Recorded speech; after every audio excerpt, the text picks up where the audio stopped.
और भारतीय जनता पार्टी और जिस तरीके से मैं लखनऊ से सुबह चला और वहाँ से लेके यहाँ तक जिस तरीके का जज्बा मैंने लोगों में देखा, उत्साह देखा, इस बुनियाद पर मैं कह सकता हूँ उस जज्बे को देख करके, लोगों के चेहरे की चमक को देख करके, आप लोग भी बहुत सारे साथी मोहम्मदाबाद कैलेंडर पर थे, सठिया में भी थे, देखा होगा आपने। उस जज्बे को देख कर मैं कह सकता हूँ इस देश की जनता,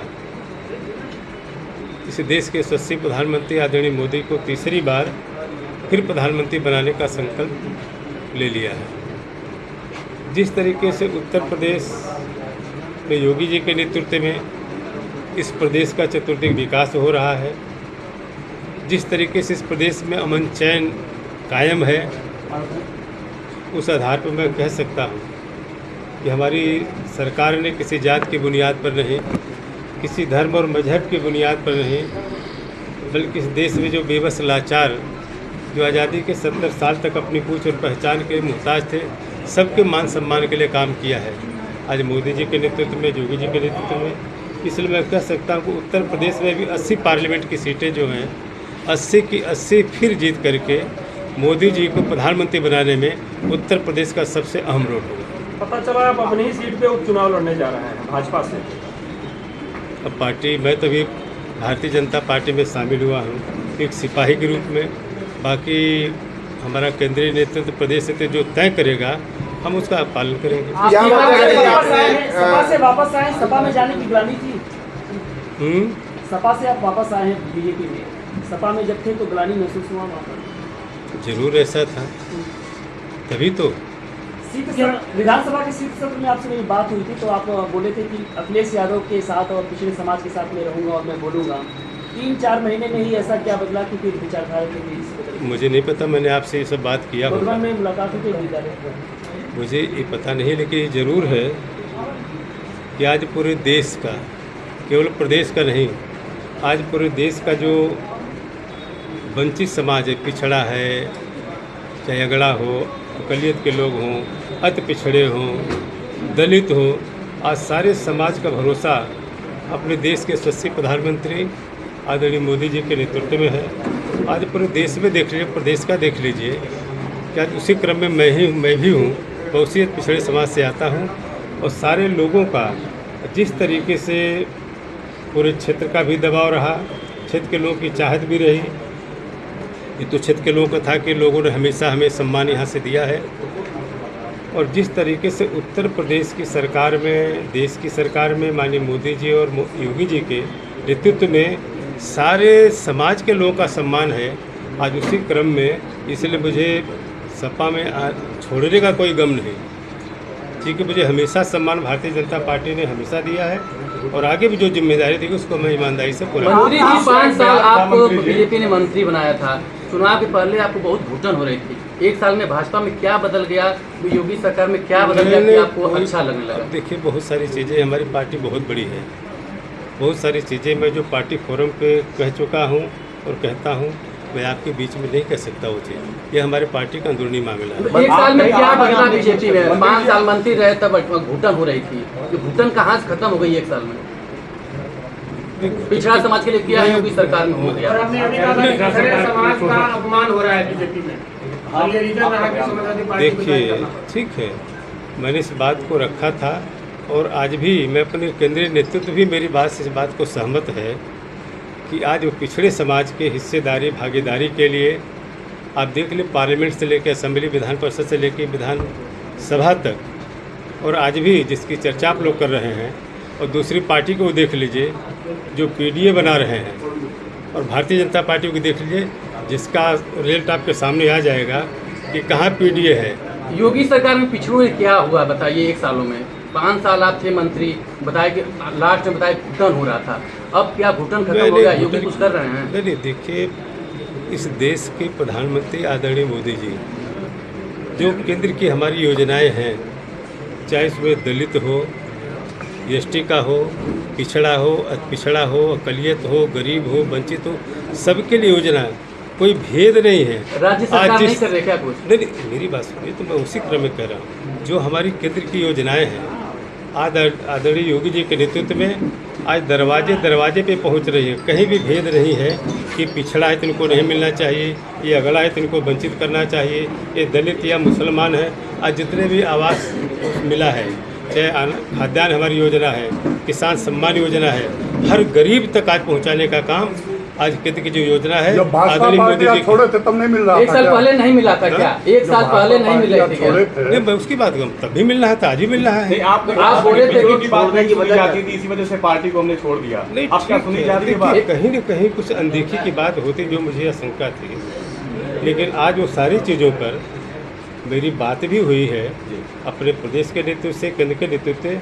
आज सारे लोग इस बात को सहमत हैं और इस बात का सबूत यही है कि आज देश में अगर सम्मान हो रहा है तभी आज इतनी बड़ी तादाद में जो हम 80 का 80 नारा दे रहे हैं, इसका मतलब कि पिछड़ों का सम्मान हो रहा है। इसी नाते मैं कह रहा हूँ कि 2024 में 80 की 80 सीटें जीत करके पार्लियामेंट के उत्तर प्रदेश से जाएंगे। दारा सिंह चौहान अब घर नहीं बदलेंगे, लास्ट पर है। दारा सिंह चौहान अब घर नहीं बदलेंगे, भाजपा ये घर रहेगा। यार ये सब गारंटी तुम क्यों लेते हो? उसकी नहीं। बात भी नहीं। ठीक है, मैं पार्टी में हूँ और मैं जब तक हूँ मैं पार्टी में ही रहूँगा। मतलब अब बदलेगा कि नहीं, यही रहेगा। चुनावी मैदान में कार्यकर्ता पूछ रहे हैं कि हर चुनाव में घर बदल जाता है, इस बार बीजेपी लास्ट घर है कि फिर अवसर है? नहीं, ये मेरा एक बदलने का वो करने का। मैं समाजवादी पार्टी में था, आप लोग जानते हैं। चुनाव लड़ने के बाद आज तक ये भी जाके पूछ लीजिएगा, समाजवादी पार्टी से संबंधित अगर रखते हो, आज तक मैंने विधानमंडल दल के कार्यालय को नहीं देखा है कभी। जनता ने तब जनता के साथ धोखा हो गया। नहीं, धोखा नहीं हुआ। कौन सा धोखा बता दीजिए। जनता ने आपको विधायक चुना, जनता ने आपको सभा से विधायक चुना। जनता ने मुझे विधायक चुना। जी, जनता के बेहतरी के विकास के लिए जितना मैं कर सकता था इतने दिन में ही वो मैंने किया। आगे भी जो जिम्मेदारी मुझे एक साल में काम क्या है? एक साल में क्या किया आप विधायक रहे? एक काम नहीं, अनेक काम है। उसकी पूरी सूची अगर जाना है तो DRDA में आप जाके देख लीजिए। यह सूची मैं आपको सौंप दूंगा, देख लीजिए। काफी नाराज है, इसको कैसे देखते हैं? हाँ, घोसी की जनता इस बार काफी नाराज है। उपचुनाव कैसे मनाएंगे आप? जनता काफी नाराज है। घोसी की जनता नाराज नहीं है। घोसी की जनता कहीं नाराजगी बता दीजिए। कोई व्यक्ति भाव, सारे के सारे कार्यकर्ता खुश हैं, पूरी पार्टी के लोग खुश हैं, आम जनता खुश है। आपने देखा नहीं कि आज मोहम्मदाबाद कलंदर से लेकर यहाँ तक जो जनसैलाब था, इस बात का सबूत है कि सारे लोग पूरी तरीके से भारतीय जनता पार्टी में शामिल होने पर खुश हैं। और उसका जवाब भी बगावत कर दिए हैं, वो आपके खिलाफ लड़ने जा रहे हैं घोसी से चुनाव। कौन? आपके पार्टी के ही लोग हैं, बगावत कर चुके हैं। पुराने कार्यकर्ता हैं। भाई मुझे नहीं पता कि कौन बगावत किया है, क्या मान होगा तो देखा जाएगा। बीजेपी में टिके रहेंगे लेकिन आप? जो भी अनुशासित कार्यकर्ता भारतीय जनता पार्टी का होगा वो निश्चित रूप से भारतीय जनता पार्टी के साथ कंधा से कंधा मिला के काम। वो बता रहे हैं जैसे दारा सिंह चौहान पार्टी बदल देते हैं, हम लोग भी पार्टी में वफादार नहीं रहेंगे। अब वो हर व्यक्ति की अपनी आज़ादी होती है, वो क्या सोचते हैं क्या करते हैं तो समय बताएगा।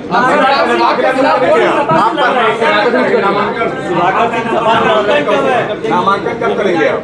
अब हमारी पार्टी है, पार्टी जो भी तय करेगी, जो डेट तय करेगी, जब तय करेगी तभी नामांकन होगा। पहले तो क्लियर तो हो जाए कि सुधाकर सिंह मैदान में इनको कैसे देखते हैं?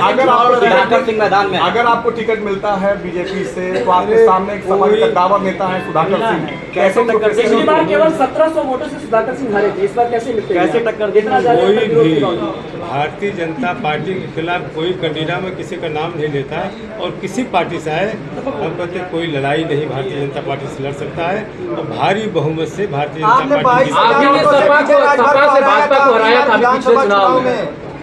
बीजेपी के प्रत्याशी को विजय राजभर को आप ही ने हराया था बीजेपी को। पार्टी के बैनर पर 22,000 वोटों से। अब उसी को हराने की फिर हम विजय राजभर सब लोग मिल करके फिर भारतीय जनता पार्टी को जिताने का भी काम करेंगे। विजय राजभर कहीं बदला में ले आपका? विजय राजभर को आपने हराया था, विजय राजभर को आपने हराया था, वो बदला लेने की तैयारी में अंदर अंदर। नहीं, ऐसा कुछ कहीं व्यक्तिगत वो नहीं है। सही जगह ये बैनर सब भी लग रहे हैं हमारे आपके बैनर सैनर लगते रहते हैं, आप आगे देखते रहिए ना। घोसी की जनता के लिए क्या कुछ खास होगा अब फिर अगर आप निश्चित रूप से अगर आप लोग यहीं पे हैं, मैं मधुबन में भी पहले विधानसभा अध्यक्ष था, आप जाके वहाँ एक बार देख लीजिए।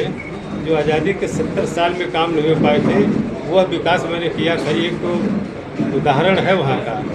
और भी किस तरीके से कई 100 करोड़ रुपया, चाहे वहाँ से बाढ़ से बचाने के लिए, चाहे रोड का मामला हो, चाहे और सारी चीजें, मैं नाम किसका इस बार क्या एजेंडा रहेगा? भारतीय जनता पार्टी विकास के लिए काम करती है। आज जोगी जी के सरकार में विकास का काम हो रहा है। अगर आशीर्वाद मिलेगा सारे लोगों का तो फिर उसी तरीके से चौहान समाज के लोग ये कह रहे हैं कि मंत्री जी को गाँव में नहीं आने देंगे। चौहान समाज के लोग एक भी नाम बता दीजिए। आज पूरा चौहान, महिला में पोस्टर लगाया आप पूरे का पूरा चौहान, अरे अपवाद की बात मत करिए, ऐसे बहुत लोग हैं। आज जाके देखिए सड़कों पे उमड़ा हुआ चौहान, चाहे राजभर, मैंने हर लोग अगले पिछड़े सबकी मैं बात करके चौहान की बात नहीं। मंत्री जी किन परिस्थितियों में आपने सपा छोड़ा और पुनः एक ही साल के अंदर भाजपा ने टिकट, इस पे आप प्रकाश करें किन परिस्थितियों में आगे क्या ऐसा हुआ है? पर चलिए विस्तार से आपसे सपा में